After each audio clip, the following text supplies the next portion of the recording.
19세기 초에 조지 뮬러라는 분이 있었습니다. 기도의 사람으로 알려져 있었고요. 그가 원래는 독일 사람인데 영국에 가서 고아들을 돌보는 그러한 사역을 하신 분입니다. 근데 그분이 참 그 고아 사역을 하게 된 동기가 시편 68편의 5절 말씀을 보면 거기에 그의 거룩한 처소에 계신 하나님은 고아의 아버지시며 과부의 재판장이시라는 그런 말씀이 있습니다. 하나님이 고아의 아버지시고 과부의 재판장이시다라는 그 말씀을 붙들고 그가 하나님 고아들을 돌보는데 하나님께서 모든 필요한 것 공급해 주실 것을 그가 믿으면서 그래서 고아들을 모아다가 고아원을 운영하면서 참 그 많은 사역을 감당했는데요. 이분이 특이한 것은 아무에게도 자기가 얼마나 뭐가 필요한지를 알리지 않고 모든 것을 다 기도로만 해결했다는 사실입니다. 그래서 고아원들 그 많은 고아들을 오랫동안 돌보는데 얼마나 많은 것들이 물자가 필요했겠어요. 그런데 그때마다 하나님 앞에 나가서 하나님께서 아버지가 되시는데 고아의 아버지신데 하나님께서 모든 것 하나님 적당한 때에 필요한 때에 하나님 공급해 주실 줄로 믿습니다 라면 그가 기도를 기도로 모든 것을 응답받은 분으로 참 유명한 분입니다. 한 번은 이러한 일도 있었다고 합니다. 아침이 되어가지고 아이들을 다 이제 일어나서 아침을 먹으려 하는데 먹을 게 하나도 없는 거예요. 빵도 없고 우유도 없고. 그런데 아이들은 다 밥상에 앉아가지고 기다리고 있습니다. 그런데 조지 뮬러가 아이들을 데리고 감사기도하자 하고 아무것도 없는데 감사기도부터 하는 것입니다. 하나님 오늘도 우리에게 일용할 양식을 주시는 것을 믿고 감사합니다 라고 기도하고 있는데 문을 두드립니다. 그래서 무슨 소린가 하고 기도를 마치고 열어보니까 그 동네에 빵을 굽는 베이커리 그 아저씨가 와가지고 수레에다가 빵을 잔뜩 싣고 와서 갖다 주는 거예요. 그러면서 어제 밤에 잠이 안 와가지고 뒤척뒤척하면서 아무리 자려고 해도 잠이 안 와가지고 잠을 못 잘 바에야 일어나서 일찍 빵이나 만들자. 그래서 빵 만들어가지고 우리 그 조지 뮬러 그 목사님 그 고아원 애들이나 갖다 주자. 그래가지고 밤새도록 빵을 만들어서 갖고 온 거예요. 그래서 빵은 있는데 이제 하나님 빵을 보면 감사합니다 하고 좋아하고 있는데 또 문을 두드려요. 또 열어보니까 이번에는 또 우유 싣고 가는 배달하는 마차에 싣고 배달부가 하는데 이 고아원 앞에서 바퀴가 빠졌어요. 그래가지고 갈 수가 없게 되니까 이 목사님한테 와가지고 그 우유 통을 좀 내리는 것을 도와주면 그래서 그 바퀴를 고치고 이렇게 하는 것을 도와주면 좀 제가 우유를 좀 나눠드리고 가겠다고. 그래가지고 또 우유가 해결돼요. 이런 아주 좀 기적적인 그런 하나님의 기도에 응답하신 이런 사건들을 그가 수없이 경험하면서 참 기도의 사람으로 그래서 그 책을 쓴 책도 있습니다. 우리가 보면 성경이나 우리 기독교 역사 가운데서 하나님의 참 귀한 사역들을 감당한 모든 사람들은 다 기도의 사람들이었습니다. 우리가 지난번에도 본 야고보서 5장 17절 18절 말씀에 엘리야에 대해서 이야기하면서 그가 기도의 사람이라고 이야기하죠. 엘리야는 우리와 성정이 같은 사람이로되 그가 비가 오지 않기를 간절히 기도한즉 3년 6개월 동안 땅에 비가 오지 아니하고 다시 기도하니 하늘이 비를 주고 땅이 열매를 맺었느니라. 엘리야는 우리와 성정이 같은 사람이라 그랬어요. 우리와 똑같은 사람이었는데 그런데 그 사람의 기도에는 능력이 있었고 하나님께서 그 사람의 엘리야의 기도에 하나님이 응답하셨다는 것이죠. 엘리야가 가졌던 그 기도의 비결이 무엇이었을까요? 오늘 우리가 요한기상 18장 41절부터 우리 본문 말씀을 보면 엘리야가 어째서 참 이렇게 응답받을 수 있는 하나님의 응답을 받는 그런 귀한 기도의 사람이었는지를 우리가 알 수 있습니다. 또한 이것은 우리에게도 적용되는 그러한 말씀들입니다. 먼저 41절 말씀을 보십시오. 엘리야가 아합에게 이를 말하면서 올라가서 먹고 마시소서, 큰 빗소리가 있나이다 라고 먼저 이야기합니다. 아직 기도를 시작하기 전인데 먼저 아합 왕에게 자, 이제는 비가 올 거니까 큰 빗소리가 나는 벌써 듣고 있다고 가서 잔치를 벌이고 좀 먹고 마시라고 그렇게 아합에게 말을 합니다.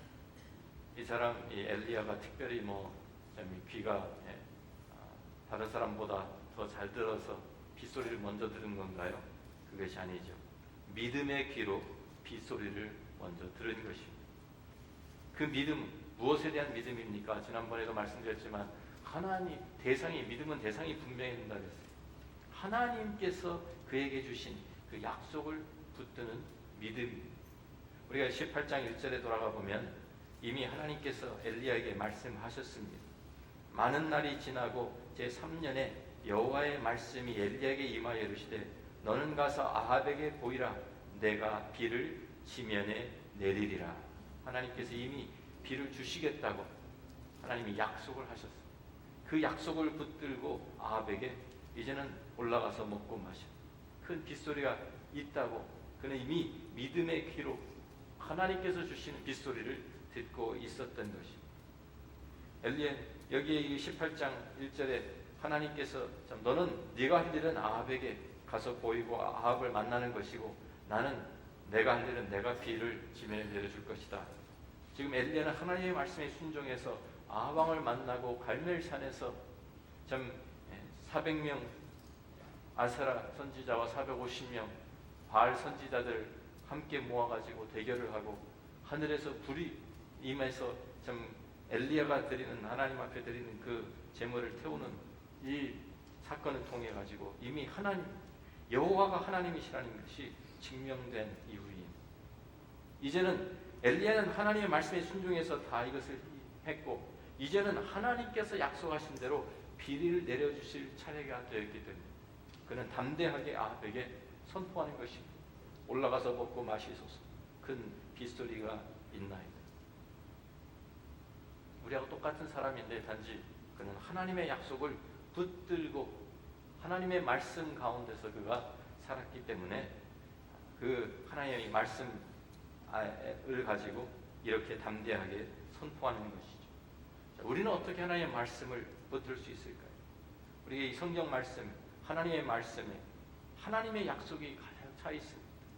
하나님의 약속이 이 성경 안에 가득히 있는데 우리가 참 그 성경을 읽으면서 그 하나님의 약속을 우리가 하나씩 발견하고 그 약속을 우리에게도 지금 하나님이 말씀하시고 약속하시는 그 하나님의 약속들을 우리가 붙들 수 있는 것입니다.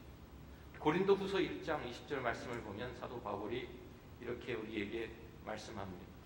하나님의 약속은 우리 한번 같이 찾아서 읽으면 좋겠습니다. 우리 고린도후서 1장 20절 말씀에 같이 읽습니다. 하나님의 약속은 얼마든지 그리스도 안에서 예가 되니 그런즉 그로 말미암아 우리가 아멘하여 하나님께 영광을 돌리게 되느냐. 하나님의 약속이 얼마가 있든지 그 모든 것이 다 내 것이 될 수 있다는 게 그리스도 안에서 우리가 믿음으로 그 약속을 클레임하고 그 약속을 붙들면 내가 그 약속을 붙들고 하나님 앞에 나가면 하나님께서 우리의 그 약속을 이루어 주신다는 그러한 말씀입니다. 우리가 성경을 우리가 보면은 우리가 이 하나님의 약속을 붙드는 것이 참 중요한 거예요. 성경제에 보면 이 하나님의 약속이 보편적인 것이 있고 개인적인 것이 있습니다. 보편적인 일반적인 모든 사람들에게 적용될 수 있는 하나님의 약속이 있고 어떤 특별한 한 사람 한 사람에게 개인적으로 주신 약속들이 있습니다. 그것을 분별해서 우리가 적용하는 것이 중요합니다. 예를 들면 마태복음 11장 28절 같은데 수고하고 무거운 짐진 자들아 다 내게로 오라 내가 너희를 쉬게 하리라는 말씀입니다.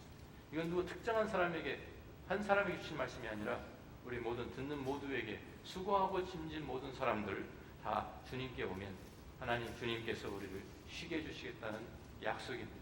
이것은 우리가 붙들 수 있는 누구든지 붙들 수 있는 약속이죠. 고린도전서 10장 13절 말씀을 우리가 한번 찾아봅니다. 거기에도 약속이 있습니다.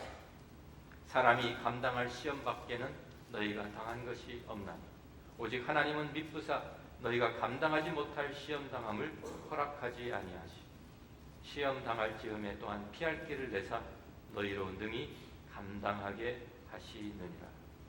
자, 하나님이 미쁘신 분이기 때문에 우리가 시험 당할 때도 항상 피할 길을 만들어 주신다라는 약속이 있습니다. 누구든지 이 약속 붙들 수 있습니다. 이 약속을 가지고 하나님 앞에 나아갈 수 있습니다.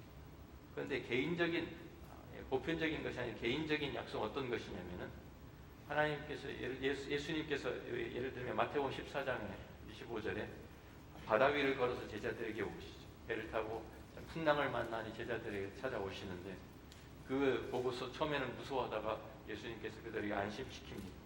그랬을 때 베드로가 정말 주님이시라면 저를 명해서 무리를 걷게 해서 오라고 하십시오. 그러니까 주님께서 베드로에게 오라. 그러니까 나와서 걷습니다. 이 말씀 보고 여러분들이 나도 물을 위해 걸을 수 있구나. 그래가지고 미시간 호수에 가서 한복판에 나와가지고 믿습니다 하고 걸어보십시오. 되겠습니까? 안 되겠습니까? 걸을 수 있겠습니까? 못 걷겠습니까? 당장 빠지죠. 그렇게 적용하면 큰일 나는 것이죠. 출애굽기 17장에 보면 모세가 이스라엘 백성들을 이끌고 광야에 들어갔는데 광야에 마실 물이 없어요. 하나님께서 그에게 말씀하십니다. 내가 손에 들고 있는 그 지팡이로 반석을 쳐라. 거기에서 물이 날 것이다. 이것을 모세에게 하신 약속인데 이것을 그냥 내한테 적용해서 내가 광야에 가가지고 막대기를 가지고 아무 반석이나 치면 물이 나옵니까? 안 나옵니까? 절대로 나오지 않습니다. 여호수아 6장에는 여호수아가 여리고성을 이스라엘 백성들과 매일 한 바퀴씩 돌다가 7일째 7바퀴 도는 장면이 나옵니다. 그러니까 성이 무너졌어요. 그거 보고 전쟁할 때 무조건 나가서 빙빙 돌기만 하면 성이 무너지는구나. 됩니까? 안 됩니까? 안 되는 것입니다. 왜? 하나님께서 이것은 모든 사람들에게 보편적으로 주신 약속이 아니라 여호수아에게, 모세에게, 베드로에게 주신 약속이고 말씀이기 때문입니다. 우리는 거기에서 영적 원리를 발견할 수 있습니다.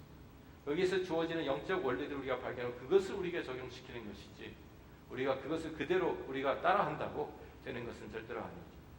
그래서 우리가 보편적인 우리 모든 사람들이 일반적으로 주신 하나님의 말씀에 그 약속이 있고 모든 사람들이 적용할 수 있는 개인적에 주신 말씀이 있어서 그것을 우리가 분리해서 우리들이 하나님의 말씀 가운데 어떤 것은 우리가 바로 우리의 삶 속에 우리가 그 약속을 붙들 수 있는 것이 있고 어떤 것들은 우리가 영적 원리를 우리가 그 안에서 다시 발견해서 그것을 가지고 하나님 앞에 나아갈 수 있는 것입니다. 어떤 때는 일반적인 모든 보편적인 하나님의 약속이라 할지라도 조건이 붙어 있을 수 있습니다. 그 조건이 충족이 되어야 그 약속은 유효합니다. 그러니까 내가 해야 될 일이 있다는 것이 하나님께 나에게 요구하시는 것이 있다는 것이 예를 들면 요한일서 1장 9절 말씀을 한번 우리 찾아보십시오. 요한일서 1장 9절에 우리에게 귀한 약속이 있죠. 만일 우리가 우리 죄를 자백하면 그는 미쁘시고 의로우사 우리 죄를 사하시며 우리를 모든 불의에서 깨끗하게 하실 것이요. 그냥 자동적으로 우리의 죄가 사해지고 모든 불이 깨끗하게 되는 것이 아니라 우리가 우리 죄를 자백할 때 조건이 붙어 있는 것입니다. 죄를 자백하지 않는데도 하나님께서 이것을 다 깨끗하게 하실 것이다 라고 여기 기록되어 있잖아요. 우리가 자백하면 라는 단서가 붙어 있습니다. 그런데 엘리야에게 주신 약속도 조건부였죠. 우리가 18장 1절에 아합에게 가서 보이라 그래서 그 생명을 자기가 생명을 위협을 무릅쓰고 아합에게 나아가서 이 모든 것을 다 순종하고 이루었습니다. 그러니까 이제 모든 것이 충족되었기 때문에 조건이 충족되었기 때문에 이제는 하나님께서 약속하신 하나님께서 내가 비를 지면에 내리라고 하신 그 약속이 이루어질 때가 된 것입니다. 바로 이런 하나님의 약속 붙들고 엘리야는 기도를 시작합니다. 42절에 아합이 먹고 마시러 올라가니라 엘리야가 갈멜산 꼭대기로 올라가서 땅에 꿇어 엎드려 그의 얼굴을 무릎 사이에 넣고 기도했다고 여기에 말씀합니다. 엘리야가 기도하기 시작합니다. 하나님의 약속이 먼저 있었고 그 약속을 가지고 이제 엘리야는 기도하는 것입니다. 하나님의 약속이 엘리야를 기도하게 만든 것이지, 하나님이 약속하셨기 때문에 그것을 받기 위해서, 그것을 내 것으로 만들기 위해서 엘리야가 기도한 것이지, 내가 하나님의 약속을 받아내기 위해서 기도한 것이 아니라는 사실을 우리가 알아야 합니다. 이것이 바로 기도의 본질입니다. 내가 원하는 것, 내가 필요한 것을 내가 하나님께 내가 그 때를 써가지고 받아내는 것이 기도가 아닙니다. 하나님께서 이미 벌써 약속하셨고, 그 약속을 붙들고 그 약속을 내 것으로 만들고 그 약속이 이루어지기 위해서 기도하는 것입니다.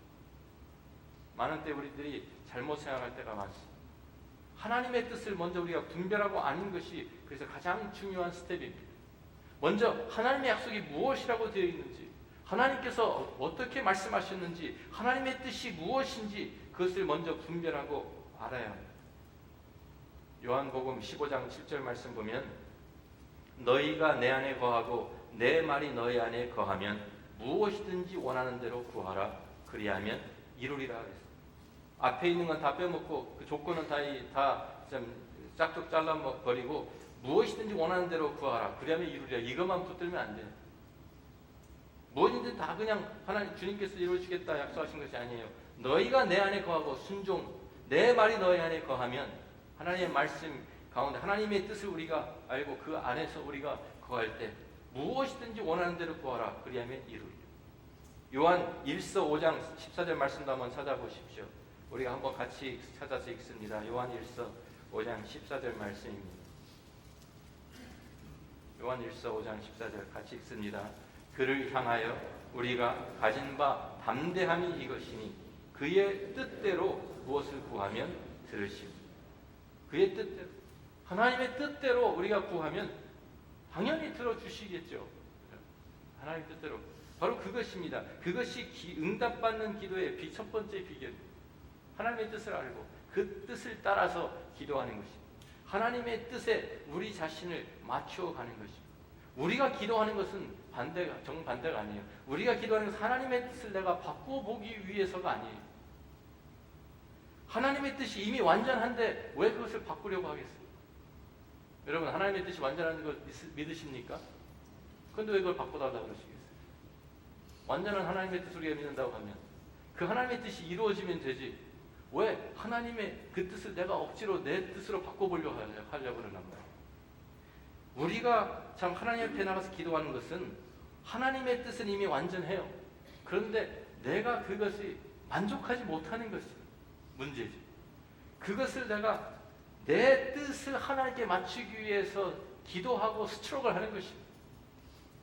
그 기도하는 그 이유는 나를 하나님께 맞추기 위해서 기도하는 거예요. 사실 하나님을 나한테 끌어내려서 나에게 맞추려고 하는 것이 아니라 내가 하나님의 뜻에 맞추기 위해서. 어떤 때는 그게 안 되니까 금식도 하는 것입니다. 우리가 이 기도를 잘못 생각하면 안 돼요. 기도를 어떤 분들은 참 옛날에 치성 드리는 것처럼 내가 그냥 내 마음, 내 정성을 다하면 하나님이 감동하시겠지 그래가지고 막 물 떠놓고 100일 기도하고 새벽 기도하고 그것이 다 그런 식으로 내가 그냥 하나님께 내 정성 다해서 내 지성인 감청이라 그랬잖아. 그러면서 그렇게 해가지고 하나님의 마음을 움직여 보려고 하는, 그거는 성경적인 기도가 아닙니다. 성경적인 기도는 하나님의 뜻이 분명해요. 그 뜻을 내가 발견하고 그 뜻을 붙들고 그 뜻에 내 자신을 맞추어 가는 것이 기도입니다. 그래서 그 말씀이, 그 하나님의 뜻이 내 안에서 온전히 그것이 내 것이 되었습니다. 하나님의 뜻이, 하나님께서 그 기도 응답하시죠. 주님께서도 그렇기 때문에 겟세마네 동산에서 열심히 계속 기도하신 내용이 무엇입니까? 자기의 뜻을 포기하고 하나님의 뜻에 맞추기 위해서 내 뜻대로 내 원대로 하지 마옵시고 아버지의 원대로 하옵소서. 그게 기도의 본질이에요. 사실 우리 자신을 훈련시키고 기도를 통해서 내 뜻을 꺾고 하나님의 뜻에 맞추어가는, 그러기 위해서 우리가 하나님께서 우리에게 기도를 주신 것입니다. 그것이 첫 번째입니다. 그것이 틀려버리면 그걸 빼먹고 하나님의 뜻을 발견하고 하나님의 뜻에 내 자신을 맞추려는 그것 없이 아무리 열심을 내고 아무리 금식하고 아무리 내 모든 것을 다해서 열심히 기도해도 소용없어요. 첫 번째 단추가 잘 끼워져야 합니다. 첫 번째 스텝이 제일 중요합니다. 첫 발을 잘 내디뎌야 합니다. 하나님의 뜻을 발견하는 것이. 하나님의 뜻이 무엇인가? 하나님의 말씀을 위해서 열심히 연구해야 합니다. 우리 기도할 때 하나님의 말씀을 떠나서 기도하면 안 됩니다. 하나님의 말씀 가운데서 하나님의 말씀을 붙들고 기도하는 것이 그래서 중요한 것입니다. 내 마음대로 내가 원하는 대로 그냥 기도하는 것이 아닙니다. 우리 오늘 또 42절에 보니까 엘리야가 갈멜산 꼭대기로 혼자 올라갑니다. 혼자 하나님 앞에 나아가는 것이. 지금 많은 사람들이 모여서 군중에 모여 있었어요. 거기에 지금 큰 승리를 거두었어요. 그런데 그 사람들을 다 거기에서 막 좀 얼마나 익사이팅 했겠어요, 그죠? 불이 하늘에서 내려가지고 막 번제 타고 번제물이 다 번제단이 다 타버리는데 뭐 이런 엄청난 하나님의 능력과 하나님의 기적을 경험하면서 사람들 전부 다 익사이팅 했을 거예요. 아주 그냥 굉장했을 거예요. 그런데 그는 그 자리를 떠나서 더 높은 갈멜산 꼭대기로 올라가서 기도할 자리를 찾은 것입니다. 혼자 하나님 앞에 나아가는 것입니다. 하나님만 바라보기 위해서, 다른 것에서 방해받지 않고 다른 것에 시선을 빼앗기지 않기 위해서, 하나님께 집중하기 위해서 기도한 것입니다. 기도할 그 장소를 찾은 것. 주님께서 이 땅에 계실 동안에 계속 한적한 곳에 찾아서 기도하시죠. 우리 또 마태복음 6장에 가서 보시면은요, 마태복음 6장에 우리에게도 이렇게 말씀하십니다. 6장 5절 6절 말씀 보니까 또 너희는 기도할 때 외식하는 자와 같이 하지 말라. 그들은 사람에게 보이려고 회당과 큰 거리 여기에 서서 기도하기를 좋아하느니라.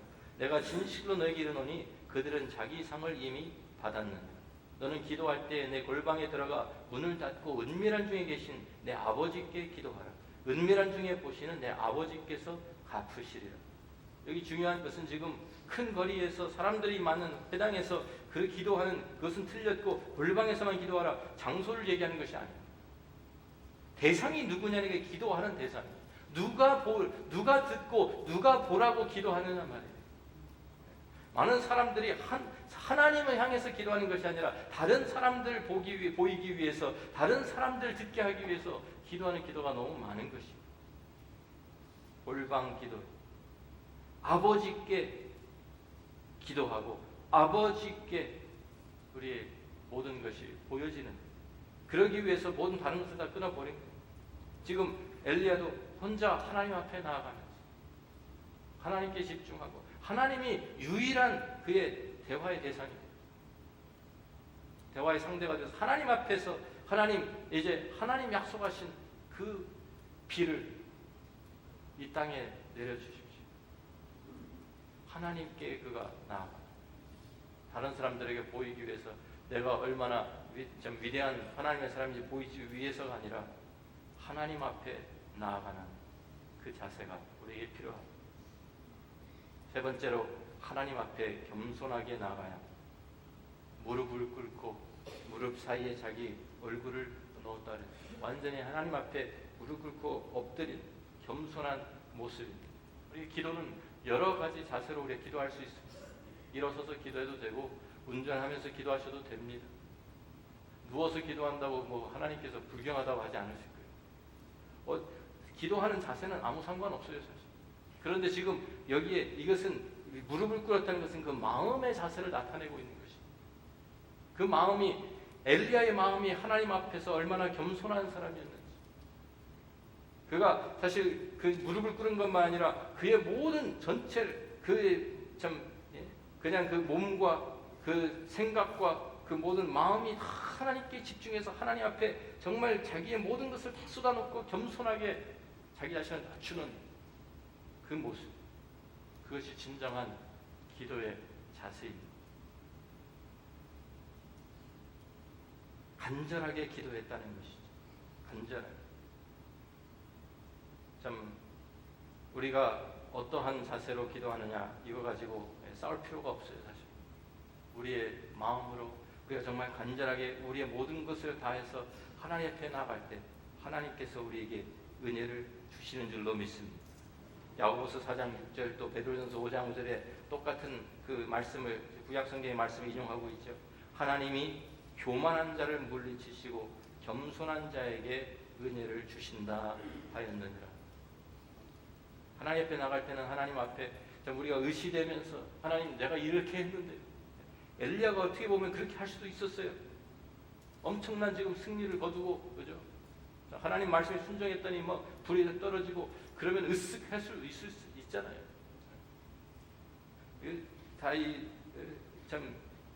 이 아세라 바알 선지자들 다 잡아 죽이면서 엄청난 승리를 거두고 지금 백성들이 다 하나님께로 마음이 돌아섰고, 그것을 참 엘리야가 혼자서 하나님의 말씀에 순종하면서 이루어냈어요. 그러면은 와, 내가 좀 대단한 사람이라고 으쓱할 수 있지 않겠어요? 그런데 그는 하나님 앞에 겸손하게 자신을 낮추고, 그 많은 사람들 막 사방에서 좀 환호하는 그 사람들을 뒤로 두고 갈멜산 꼭대기에 올라가서 하나님과 다시 1대1로 만나면서 하나님 앞에 겸손하게 자신을 낮추면서 하나님 앞에 간절히 기도합니다. 아직도 하나님의 은혜로 기도가 이루어지는 것을 알기 때문에, 하나님이 약속하셨지만 그 응답을 해주시는 것도 하나님의 은혜인 것을, 우리들이 가지고 있던 어떤 권리가 아니라 하나님께서 우리에게 허락하시는 은혜인 것을 그가 알았기 때문에 그는 겸손하게 하나님 앞에 나와요. 많은 때 우리는 하나님 앞에 내가 이만큼 했으니까 하나님, 내가 이것은 내가 당연히 누려야 됩니다라고 권리를 주장할 때가 있어요. 그게 아니에요. 하나님 우리에게 아무것도 우리에게 빚지신 분이요 아닙니다. 하나님께서 우리에게 무엇을 허락하실 때는 항상 은혜로 주시는 것을 믿으시기 바랍니다. 하나님의 은혜를 간구하는 거예요. 어떤 기도가 정말 하나님이 기뻐하시는 기도일까요? 어제 이런 우스갯소리가 있는데요. 목사님들 세 분이 함께 오피스에서, 사무실에서 만나가지고 기도해야 하는 것을 얘기하다가 기도의 자세에 대해서 얘기가 나와요. 그러니까 기도하는 자세가 어떻게 하는 것이 하나님 가장 잘 들으시는 기도일까? 어떤 사람은 서서 일어나서 기도해야지 또 하늘에 가까우니까 그렇게 기도해야 된다. 손을 모으고 손을 하늘로 향하고 기도해야 된다. 손을 뭐 여러 가지 이야기가 나오면서 막 자세에 대해서 얘기하고 있는데, 마침 그때에 그 사무실에 이 전화기가 고장이 나가지고 전화 고치는 사람이 기술자가 와가지고 고치고 있었습니다. 그러다가 그 얘기, 목사님들이 하는 얘기를 듣고 있다가 껴든 거예요. 제가 경험하기로는요, 제일 좋은 자세가 어떤 자세냐면, 제가 언제 제일 좋은 기도를 드렸나, 간절한 기도를 드렸나 생각해 보니까 전봇대 위에 올라갔다가 미끄러져가지고 떨어지는데 발이 걸렸어요. 그래서 대롱대롱 매달려가지고 하나님 살려주세요. 그때가 제일 간절한 기도였던 것 같습니다. 맞는 소리 아닙니까? 그냥 돼도 말고 안 돼도 말고, 들어주시면 좋고 안 들으셔도 할 수 없고, 이런 식으로 드리는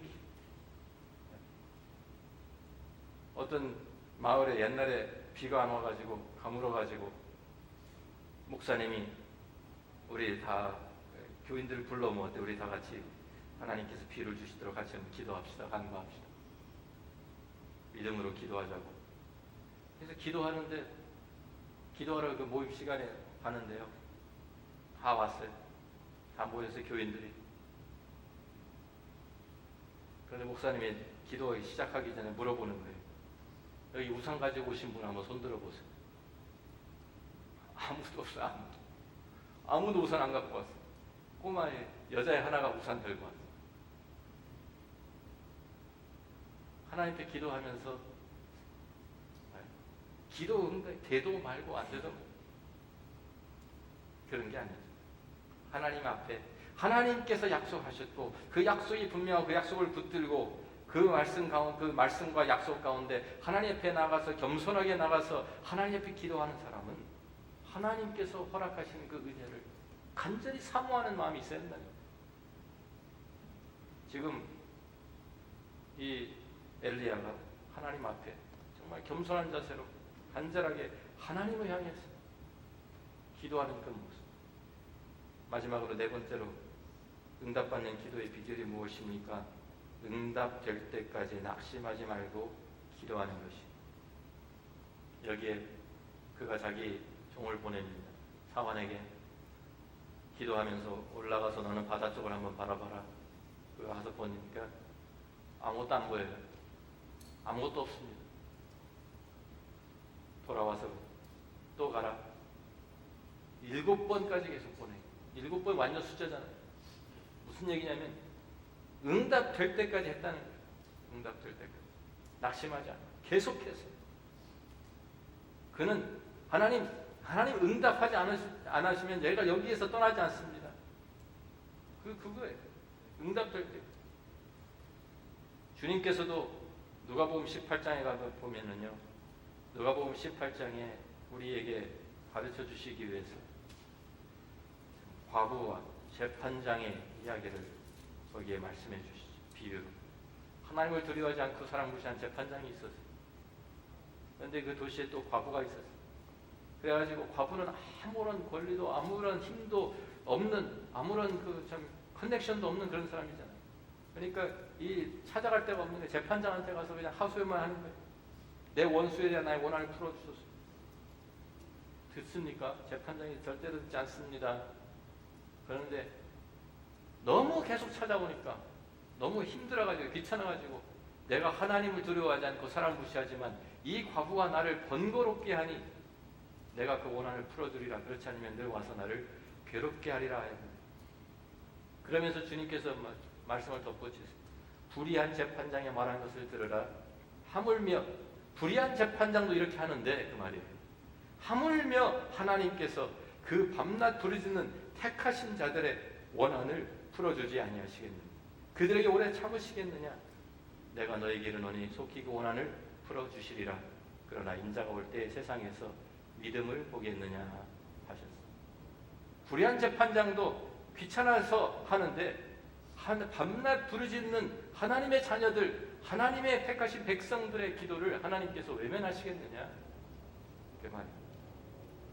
우리가 하나님 앞에 우리 자신을 내어드리며 헌신하고 하나님의 뜻 가운데서 우리들이 살아가며 하나님의 약속을 붙들고 기도하면 하나님 응답해 주십니다. 하나님께서 기도를 통해서 하나님의 뜻을 이루어 가시고 우리를 사용하시고 우리를 거기에 동참시키시고 하나님의 기적과 하나님의 역사들을 우리를 통해서 맛보게 하시네. 그래서 우리는 제자들과 같이 주님 앞에 나아가서 이렇게 간구해야 합니다. 우리에게 기도를 가르쳐 주옵소서. 기도 없이는 아무 일도 일어나지 않습니다. 기도 없이는 하나님의 기적을 볼 수 없습니다. 기도 없이는 하나님의 기적을 볼 수 있는 믿음이 생기질 않습니다. 하나님의 그 역사에 동참하는 기도의 일꾼들이 되시기를 원합니다. 하나님의 그 기적이라는 그 현장에 기도로 동참하는 우리 교회가 되기를 원합니다. 우리 교회가 하나님 앞에서 기도를 통해서 하나가 되고 주님 앞에 쓰임받고 기도의 능력을 체험하고 기도에 응답받으면서 하나님의 뜻을 이루어가는 우리 모두가 되기를 주의 이름으로 축원합니다. 기도하겠습니다.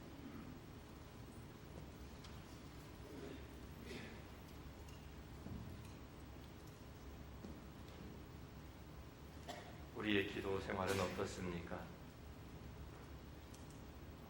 우리는 엘리야를 보면서